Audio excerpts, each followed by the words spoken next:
Hey riders, Eric Lange with Ride Adventures here. Another video for you. This time we're going to talk about some things you can do to make sure your motorcycle lasts forever. So let's get into character.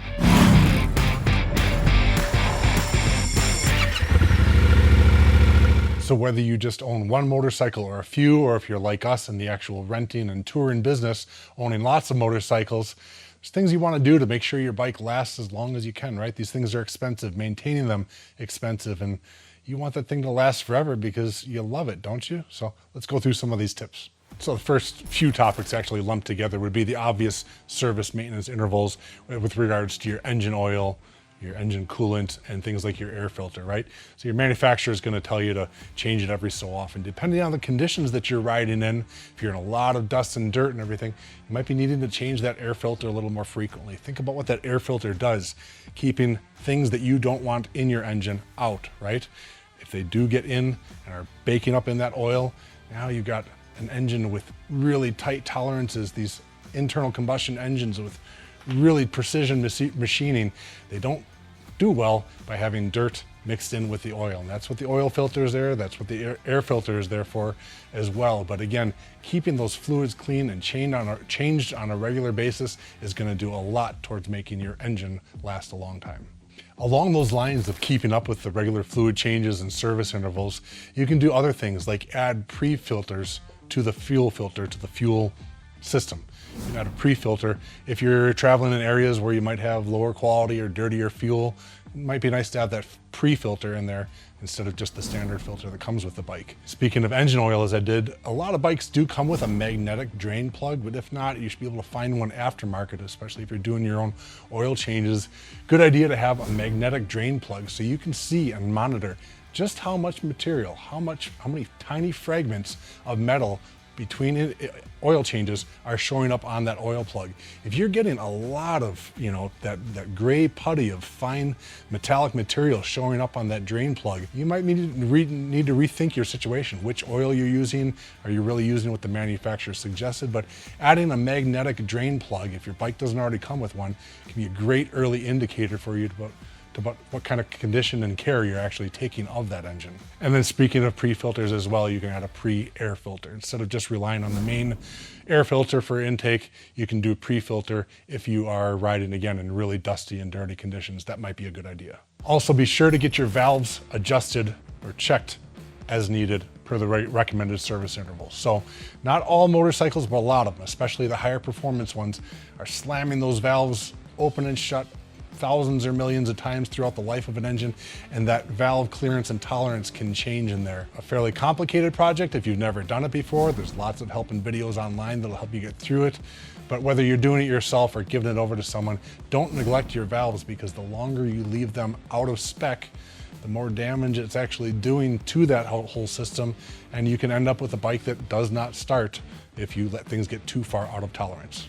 So along the lines of longevity and making sure your motorcycle lasts forever, perhaps reconsider engine modifications. Everybody wants a little more power. There's always these things that you can do, opening up air boxes, changing out the exhaust, things to change the airflow and just the way it all operates should ultimately result in more power. But keep in mind that the dynamic mapping of fuel injection and ignition timing and some of the systems that run these motorcycles might not be made for however you are altering your bike. And so in addition to doing these things that you think are increasing power, they might actually have timing and such a little bit further out of place now that the engine isn't going to be ultimately taking care of itself as best as it can for longevity. So sometimes modifying the airflow through a bike revolves in a complete remapping of that system. Keep those things in mind and don't just assume that what you're doing is going to, first of all, result in a bunch more power, or second of all, that it's actually not shortening the life of your engine. Riders, before continuing with the list, we are a growing company and we're always going to be looking for more of the best people to join our team. So on our website, there's a career section. Fill out the form on that page and you'll be informed when there are new opportunities to join the team opening up. We're going to communicate through e-newsletters and such that way. So if you're interested in getting involved from the training perspective, tours, rentals, tour guide, and anything that we do, best way to find out about those opportunities is through that page. Another one to keep an eye out for is actually free maintenance that might be supported by the manufacturer of the motorcycle you own.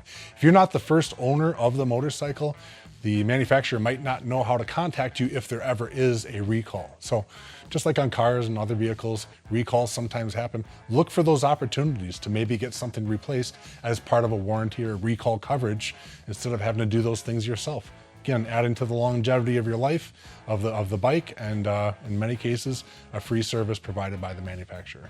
Particularly if you live in a cold environment, you might have some cold mornings where you're starting your bike and it might be close to freezing or whatever.